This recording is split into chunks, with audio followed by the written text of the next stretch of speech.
sorry cap. Kuntabari Mai, hope you're doing well. It's game day today. Game day, 2 day days today, for instance, which we got to look out for today. So we got the ladies playing at 3 o'clock at Leicester. Need the win to go because, for instance, to beat United to the Champions League, they're in third part with City in fourth, and they're 7 points ahead. But they're playing Chelsea, so for instance, the ladies, if they win tomorrow, today, with Laura Hemp, and they beat. In Chelsea beat United, etc. That's only 3 points behind going into next week, etc. Where City play United at very, very Old Trafford. Okay, so for instance, so Man City can still get into the Champions League, ladies.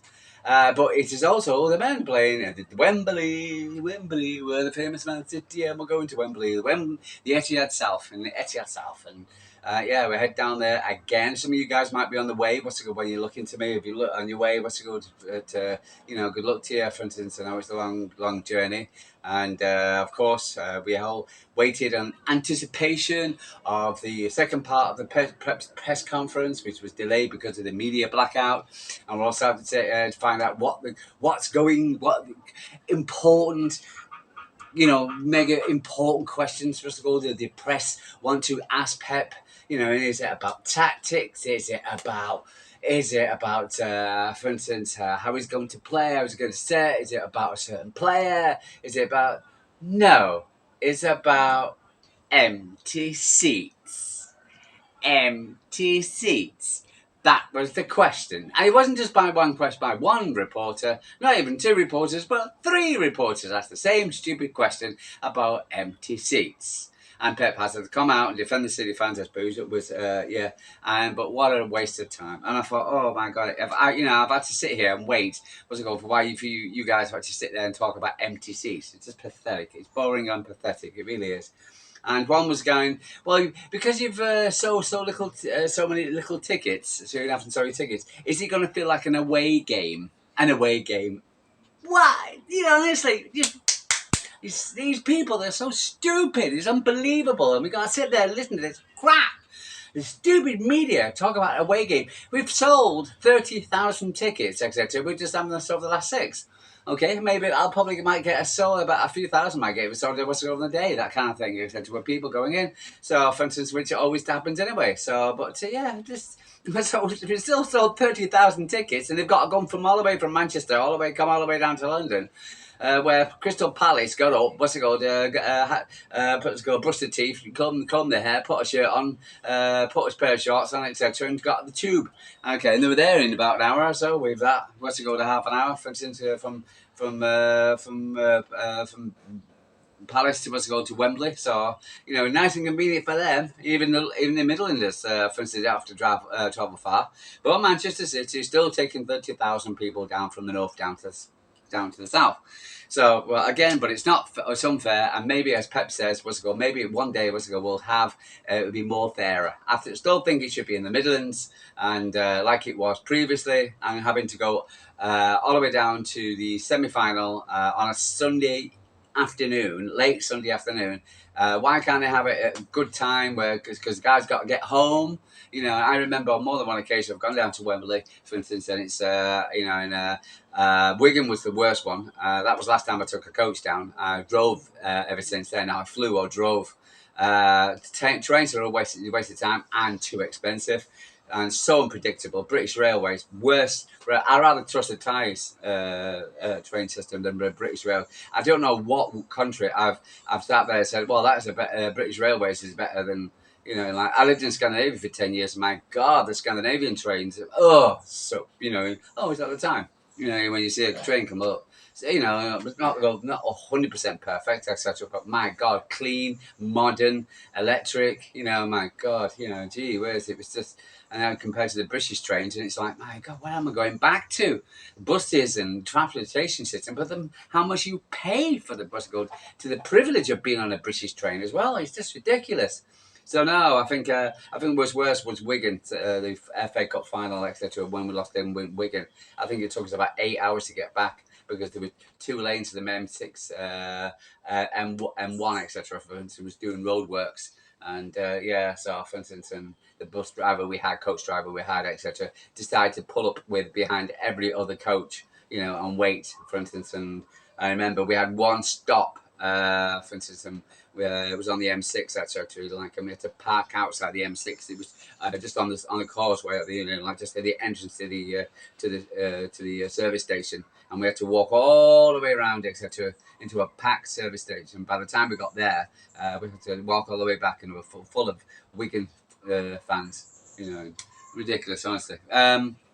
But apart from that, yeah, so right, I'm driving or flying. So, yeah, for instance, because there's a fair whack. Yeah, it's just a distance, though, I'm sorry, it's just ridiculous, And why is it always the northern teams? We always, majority of the time, there's always going to be a northern team in the semi-finals or finals. So why is it we always have to pay for the price? Because of Wembley and the overpricing of Wembley, and they've got to get the money back.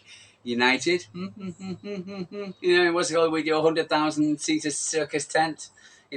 Someone's got to get the money back somehow. So, for instance, we're going to be paying for this stupid idea of Wembley, for instance, for the semi-final. I think the best one for me was the semi-final against Old Trafford. Against Old Trafford, against United, when Yaya Toure scored, etc. That was brilliant. That was a great day. But other than that, for instance, it's always like, you've won one, and you've got to go back, and you've got to come back again. So it's just stupid. So you can kind of understand, not Forest, the first time they have been for God knows how long, etc. So of course they're going to be happy. For instance, they're going to make the trip. It's going to be a big thing for them. Say Palace, you need to just wake up and walk out the door. For instance, and Aston Villa, for instance. They what's it called again? For instance, is a big thing for them as well. So yeah, but players that, for instance, congratulations to Palace, because Palace beat Villa yesterday. So for instance, that's 3-0 to them. It was a shock and a half. Villa's falling off the cliff big time. You get beat by Man City and you get stuffed. Man City beat Palace in 5-2, for instance, and then Newcastle beat Palace 5-0. So and now, for instance, but Palace now, yeah. So Man City beat Aston Villa, and then Aston Villa get beat by knocked out by by Palace. Yeah. So now they've only got the Champions League to qualification to go with.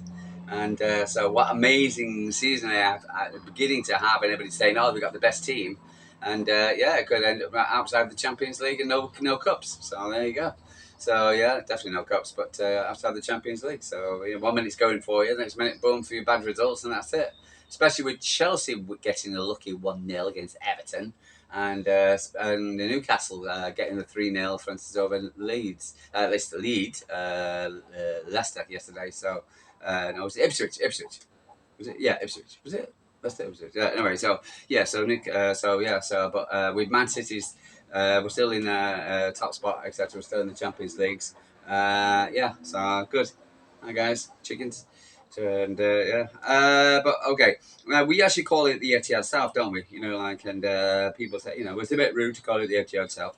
Well, let me have a look at this stat here. Man City have played at Wembley every season for the last 15 years in a row. 15 years in a row, totaling 30 times. 30 times. I think the most was when we was at the 80th treble season. 5 times at Wembley in one season. 5 times going up and down, up and down, up and down. 5 times. So guys, go over there. You don't.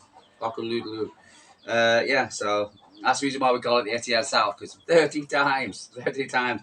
That's the reason why it's not a massive big deal to a lot of people. That's Wembley. I don't know, but Anyway, so Pep Guardiola was asked about. I think the only interesting question was about Nico O'Reilly, and I think he was asking about that. But again, the stupid media guy, for instance. The only thing he was kind of like, I thought he was going to ask him, why are you not playing Nico O'Reilly? Boom, that's the question. Why are you not playing O'Reilly? You're talking about, for instance, tired players. You're talking about elderly players. Blah blah blah. Why are you not playing Nico O'Reilly? Because that's all Man City fans. Why are we not playing Nico O'Reilly? He's got speed. He's got height. He's got whatever. Well, for instance, you're playing against a backline, for instance, for was not doing it, and now you're playing against Nico O'Reilly again. But why? So that is the question I want to ask. But the guy kind of of skirted around about the, in the question, which he didn't really ask the question. But Pep Guardiola, what's it called? He kind of like, how's he going to bring him back?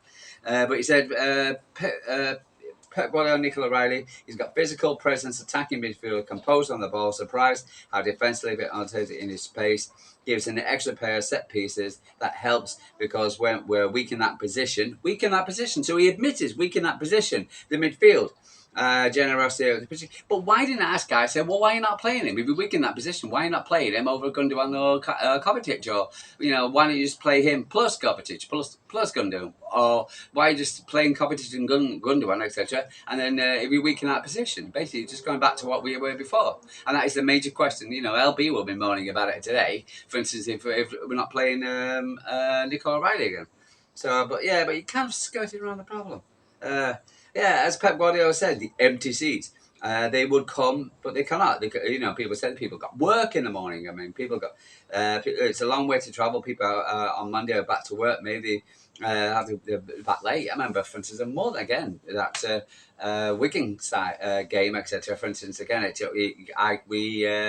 the coach, etc. He ended up going via what's it called now? No, sorry. I think we got back into because it was I went with the Duckingfield lot, and I think we got back into Duckingfield Town Hall about 1 o'clock in the afternoon, in the morning, about 1:32. And I was back at work at 8 o'clock in the morning. To be at work for 8. When United played United, for instance, we left. We had to wait for a few City fans, etc. Who left late. The guy we were supposed to turn left when coming out of the car park, and we turned right, and we ended up behind the back of all the United coaches. And so that's what our coach driver did, and so we took behind the back all the United coaches, which was ridiculous because they was going up the opposite side of the motorway. But ridiculous. But so. To totally understand why, we haven't sold out, but I'm not going to put it down to anything else other than the fact that, for instance, it's a semi-final. It is a semi-final. I know it's a cup, and for instance, and but and again, it is money. It's expensive. It's not cheap. For God's sake, so disrespectful. Congratulations to the under-18s. They won the won again. For instance, they won the Premier League North, I think, in extra time yesterday. So congratulations to them. Really delighted. Bernardo Silva on Nottingham Forest. The Tricky Trees. It's a tricky team in terms of how deep they defend. In terms of sometimes in a back five, it's not easy to go through those lines where then the players, their individual quality they have, really good. They can create very quick players, chances up front. I think Man City will win today. For instance, I'm quite confident. And Pep Guardiola apologising about not starting Jeremy Doku. But no, I just find, for instance, I find the pitch is going to be big, Wembley pitch. So, for instance, and I think they're going to be stretched. And I think if we play with wingers, which I think we will, I think, for instance, we will have the wingers, because Doku's got to start. And and yes, it's going to be a debate between Bernardo or Savino. But I think, for instance, if Bernardo, for instance, I think it will stretch them, and I think, for instance, we'll just have enough. And if we get an early goal, I think that's it, the game's over. For instance, they might get a second, but I think we've got more of a chance of getting a second rather than getting one. You've got Chris Woods, big City fan, but for instance, but everything's got to go through.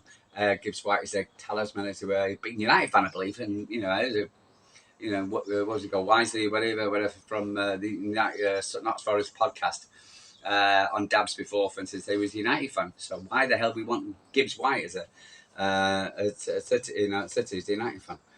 So I just find that, for instance, the game at Forest, etc., was we didn't play well, and I thought they were kind of played their optimism and they got the goal. But they didn't get, they didn't turn us over. Well, we turned them over at the Etihad, for instance, 3-0.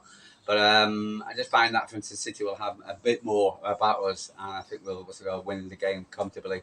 I'm going to give them a goal, 3-1 for me, what's the goal? But I just think, we'll have too much for them.